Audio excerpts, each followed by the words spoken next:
Bonjour Team KM, j'espère que vous allez bien. Donc aujourd'hui la liste de l'Eglagui est sortie. Cette dernière avant d'annoncer sa liste finale pour la Coupe d'Afrique qui approche à grands pas dans environ 40 jours. Donc on va affronter l'Ouganda et le Mozambique pour ce mois de novembre. Certains, oui, auraient préféré affronter d'autres pays, mais pour moi, je trouve que le Mozambique, l'Ouganda, ce genre de pays qui jouent en bloc bas, c'est vraiment justement les pays qui apportent le plus de problèmes au Maroc et où on se voit nos Marocains galérer le plus à trouver la faille et à réussir à marquer. Donc je trouve que ce seront de très bons matchs pour justement préparer cette CAN. Pour finir, on va dire les derniers détails.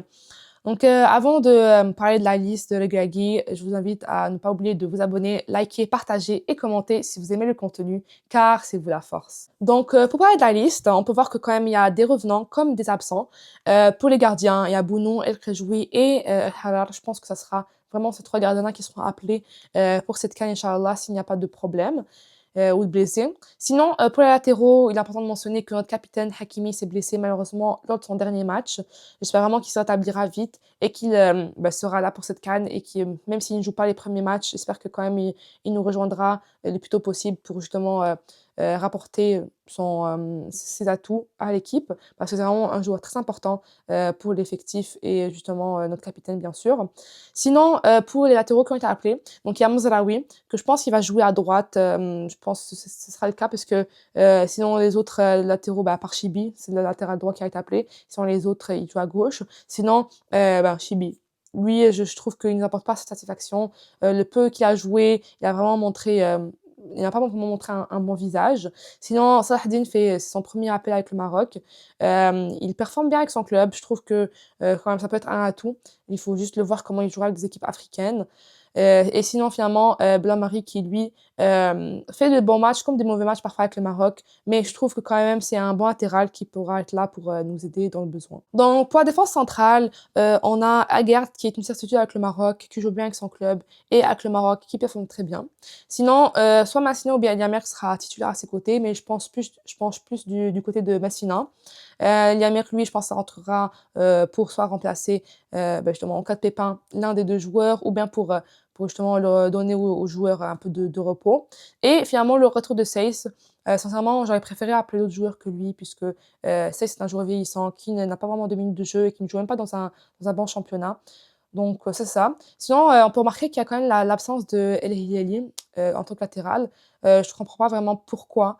Je comprends pas. Déjà, quand il est appelé, il n'a pas de minutes de jeu. Et en plus, maintenant que Hakimi est blessé, il n'a pas été appelé. Vraiment, je ne comprends pas. Je trouve que c'est un joueur qui performe bien avec son club et que je pense qu'il pourrait quand même apporter beaucoup de satisfaction avec le Maroc. Mais malheureusement, on l'a pas assez vu jouer pour pouvoir en être certain. Donc, je comprends pas s'il y a un problème contre lui ou s'il y a bien quelque chose que nous, on n'est pas au courant. Donc, pour le milieu de terrain, je trouve vraiment que c'est le poste où ça a le plus de stabilité, on va dire, le plus de joueurs qui portent satisfaction majoritairement avec l'équipe nationale. Donc, on a Ounahi qui est quand même assez en forme avec son club. Je sais que les années dernières pouvaient être difficiles pour lui parce qu'il ne trouvait pas assez de minutes de jeu, mais maintenant, on va dire que c'est réglé. Sinon, El Khenous, lui, est en forme aussi avec son club. Il est très décisif en général.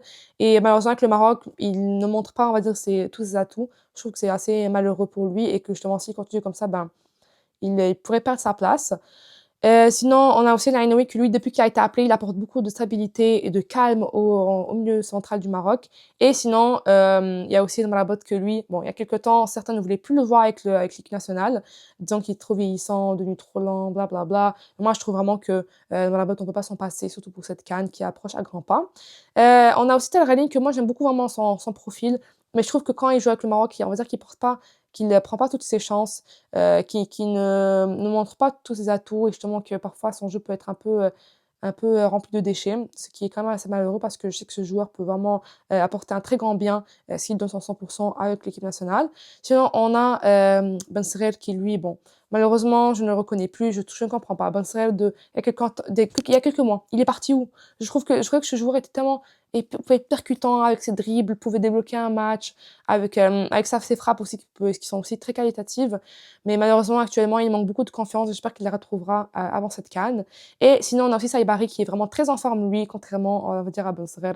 Saïbari est très en forme avec son club, comme avec le Maroc. Il apporte beaucoup de différence et beaucoup de bien, justement, à cette équipe. Donc, j'ai vraiment très hâte de voir ces joueurs tous performer face au Mozambique et à l'Ouganda. Et surtout, j'espère vraiment que le Gagui leur donnera un peu tous des minutes de jeu. Peut-être un peu plus à ceux qui sont plus certains, on va dire, comme l'Ainaoui, Amrabat et tout, et faire rentrer les autres pour vraiment voir s'ils peuvent débloquer un match ou rapporter, on va dire, un peu de changement pourquoi pas tous les voir pour cette CAN qui approche. Donc, pour les ailiers, on a Brahim Diaz qui manque vraiment beaucoup de minutes de jeu avec son club, avec le Real Madrid. J'espère vraiment qu'il trouvera plus de minutes de jeu, un peu comme Ben Seghir, les deux vraiment manquent de confiance. Et je préfère voir un autre joueur titulaire que lui si Brahim Diaz n'arrive pas justement à tenir la cadence et à être à rapporter du danger avec le Maroc. Sinon, on a aussi Erhoumaj qui est de l'autre côté. Je trouve que c'est un joueur vraiment très percutant qui, avec le maillot du Maroc, donne tout. Et vraiment, je vois qu'il veut apporter le plus de différence. Il prend sa chance, lui, contrairement à d'autres. On a aussi Zezouli qui, lui, peut être vraiment irrégulier à certains moments. Par contre, j'espère que quand même, il va essayer de se ressaisir. Parce qu'il y a quelques temps, je sais que quand même, Zezouli devenu un peu plus régulier. On voyait qu'il enchaînait les bons matchs. Mais là, avec le Maroc, comme avec son club, c'est un peu... Parfois, c'est vert, parfois, c'est noir, ça dépend. Donc, c'est ça. Sinon, il y a aussi Sofiane Diop qui, lui, est enfin avec son club, un peu comme Talbi. Les deux, je trouve que ils performent bien, ils ont des minutes de jeu. Donc, j'espère vraiment les voir sur le terrain et que le Gagui leur donnera leur chance et que justement, eux la prendront leur chance aussi. Et sinon, pour les numéros 9, on a Rahimi, ce qui fait son retour.